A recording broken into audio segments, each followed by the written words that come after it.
Tiniyak ni Senate President Juan Miguel Zubiri ni higit na pagbubutihin ng Senado ang kanilang trabaho matapos makakuha ng plus 68 satisfaction rating sa pinakahuling SWS survey na isinagawa noong December 10 hanggang December 14, 2022. Ang nakuhang rating ng Senado ngayon ang pinakamataas na net satisfaction rating mula pa noong 1988 at mas mataas din ito ng 5% sa rating noong ikatlong quarter ng 2022. Nagpapasalamat si Zubiri sa publiko dahil sa tiwalang ibinigay sa kanila, gayon din sa buong Senado bilang isang institusyon. Ayon kay Zubiri, palagi nilang pinagsusumikapan na pagtibayin ang Senado bilang pangunahing institusyon ng demokrasya at nakakatuwaan niyang malaman na hanggang sa ngayon ay patuloy nilang naisasabuhay ang tiwalang ibinibigay ng publiko.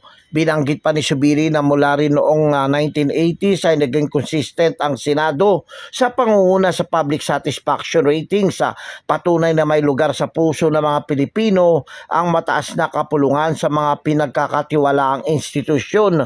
Kinilala naman ng Pangulo ng Senado na dahil sa team effort ng buong Senado, kaya aniya naging produktibo ang kanilang trabaho na naging daan para may sa batas ang 5 panukala, kabilang na ang SIM Registration Act, pagpapaliban sa barangay at SK election at ang 2023 national budget. Ako si Jojo Sikat, walang inaatas ang balita.